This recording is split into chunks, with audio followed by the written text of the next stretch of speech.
Hello students, मैं Naveen Kumar Rao online video lecture में आपका स्वागत करता हूं। स्टूडेंट्स, आज मैं आपको BMEE सब्जेक्ट का बहुत ही इंपॉर्टेंट और इंटरेस्टिंग टॉपिक बताने जा रहा हूं। वो टॉपिक है nuclear power plant. Students, nuclear power plant का जो स्थापना हुआ था सबसे पहले पूरे विश्व की बात करें तो लंदन में कार्टर हॉल सिटी में हुआ था, और भारत की बात करें तो भारत में तारापुर महाराष्ट्र में हुआ था सबसे पहले इसकी स्थापना। स्टूडेंट्स, न्यूक्लियर पावर प्लांट की आवश्यकता क्यों हुई ये समझ लीजिए। जो देश विकसित है या विकासशील है वहां पर हर एक नागरिक को हर समय बिजली की आवश्यकता होती है, जो कि थर्मल पावर प्लांट के सहायता से हम बिजली की प्राप्ति नहीं कर सकते, क्योंकि थर्मल पावर प्लांट में बहुत अधिक से अधिक कोयले की आवश्यकता होती है और कोयला इतनी मात्रा में उपस्थित नहीं है। वहां पर हमको न्यूक्लियर पावर प्लांट की स्थापना करने की जरूरत पड़ी। स्टूडेंट्स, आप ये जान करके हैरान हो जाएंगे कि 1 किलोग्राम न्यूक्लियर फ्यूल, कोई भी चाहे यूरेनियम हो या प्लूटोनियम हो, 1 किलोग्राम अगर न्यूक्लियर फ्यूल का फिजन होता है, उसका विखंडन होता है, तो जो हीट एनर्जी रिलीज होती है वो किसके बराबर होती है वो देख लीजिए। 3000 टन लगभग आप कोयले को बर्न करेंगे तब जाकर के उस उष्मा के बराबर आप ऊर्जा प्राप्त करेंगे। या फिर पेट्रोल, डीजल, ये सब लिक्विड फ्यूल को बर्न करेंगे तो देखिए कितना बर्न करेंगे आप, लगभग 2000 टन लिक्विड फ्यूल को बर्न कराएंगे। तो इसमें से जो ऊर्जा रिलीज होगी, हीट एनर्जी रिलीज होगी, वो 1 किलोग्राम न्यूक्लियर फ्यूल को विखंडित करके आप प्राप्त कर सकते हैं। ठीक है, इसीलिए कहा जाता है कि न्यूक्लियर पावर प्लांट को जब स्थापित करते हैं तो बहुत अधिक खर्च होता है, पैसे की अधिक जरूरत होती है वहां पर। लेकिन एक बार इंस्टॉल होने के बाद जब power plant, nuclear power plant चलने लगता है तो वहां पर बहुत कम से कम पैसा खर्च होता है। ठीक है, हम बात करते हैं न्यूक्लियर फ्यूल का। न्यूक्लियर फ्यूल जैसे यूरेनियम हो गया, प्लूटोनियम हो गया, आप सोचते होंगे इसी से न्यूक्लियर बम भी बनाए जाते हैं।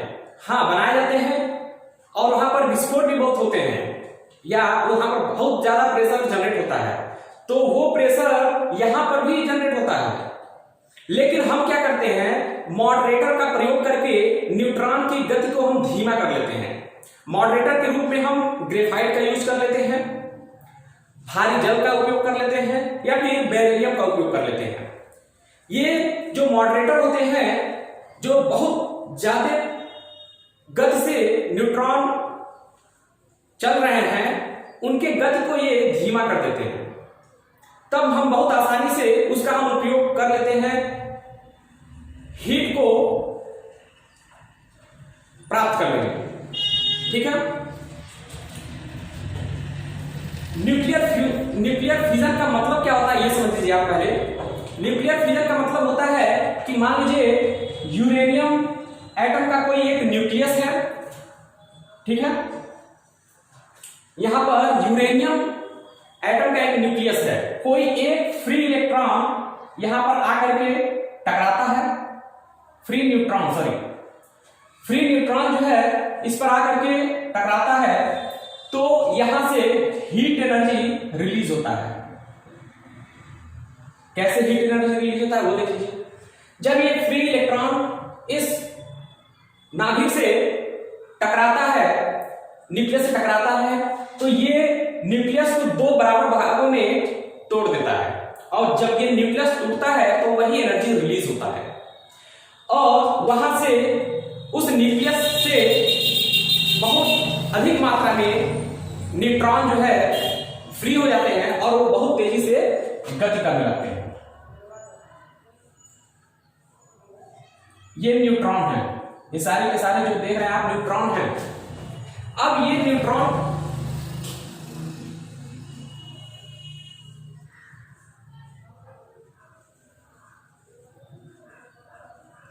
मॉडरेटर की मदद से इनके गति को हम क्या करते हैं, कंट्रोल कर लेते हैं।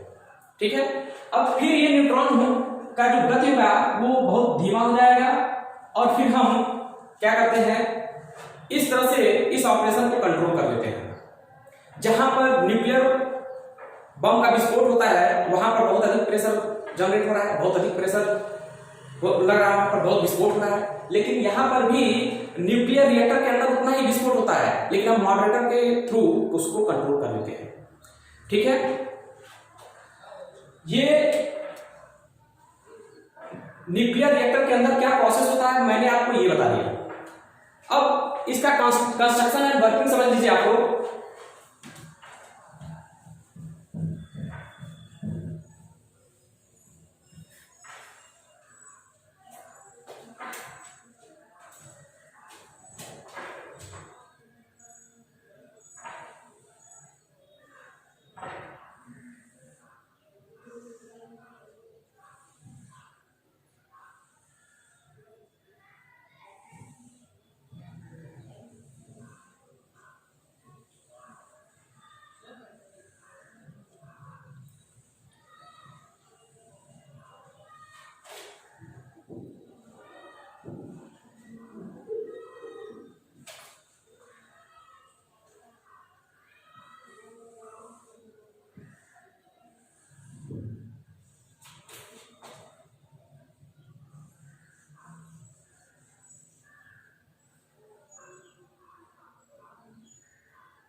ये जो आप देख रहे हैं वो है न्यूक्लियर रिएक्टर। ठीक है, और ये जो आप देख रहे हैं उसको बोलते हैं हीट एक्सचेंजर। ठीक है,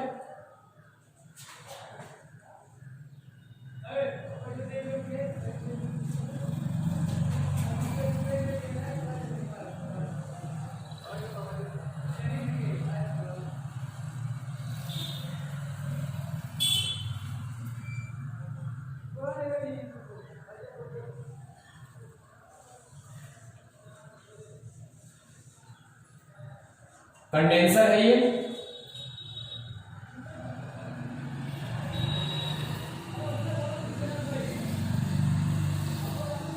और जो ये आप देख रहे हैं वो है जनरेटर।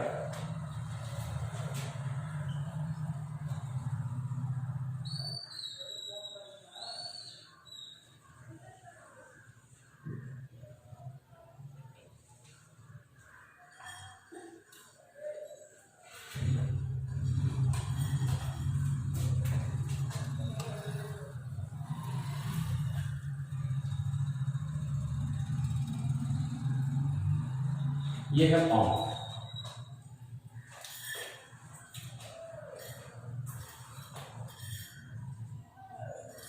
ये है स्टीम टरबाइन।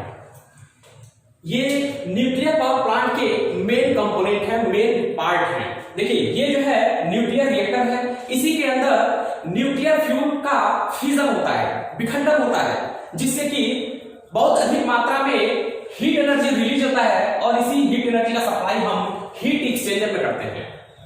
हीट एक्सचेंजर में क्या है, यहां पर इस पाइप में जो देख रहे हैं वो क्या है, वहां पर द्रव भरा हुआ है, वाटर भरा हुआ है। जब ये हीट इस पाइप के थ्रू इसमें हीट एक्सचेंजर में आता है तो इसमें जो भी उपस्थित वाटर है, जल है, वो जलवाष्प के रूप में कन्वर्ट हो जाएगा और इस पाइप के थ्रू स्टीम टरबाइन में चला जाएगा।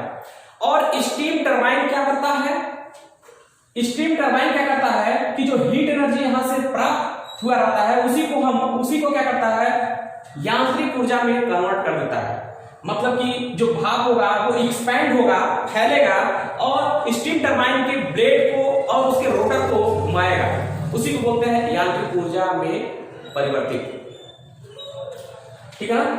फिर ये जो इलेक्ट्रिक जनरेटर लगा हुआ है वो यांत्रिक ऊर्जा को विद्युत ऊर्जा में कन्वर्ट कर देता है और इलेक्ट्रिसिटी फिर प्राप्त कर सकते हैं।